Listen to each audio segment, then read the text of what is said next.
একটা আমল, যে আমলের ফজিলত এত বেশি, আল্লাহর জমিনে যত আমল আছে ফজিলতপূর্ণ, অনেক উলামায়ে কেরামের মন্তব্য হলো এইরকম বেশি ফজিলতপূর্ণ আমল আর দ্বিতীয়টা নাই। আমলটা কি বলবো?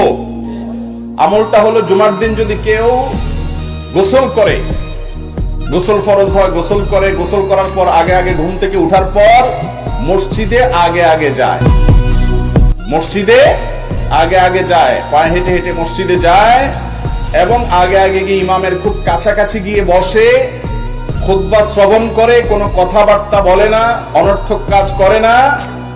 এই কাজগুলো যদি কেউ ঠিকঠাক মতো করে, তার প্রতি কদমে 1 বছর, কোন কোন বর্ণনা আর অনেক বেশি বছরের কথা বলা হয়েছে, ইবাদতের সওয়াব সে পাবে। নামাজ, নফল নামাজের সওয়াব পাবে, আবার রোজা রাখারও সওয়াব পাবে। এবার হিসাব করে দেখেন কি পরিমাণ সওয়াব নিজের করে নিতে পারে জুমার দিনের আমলের মাধ্যমে।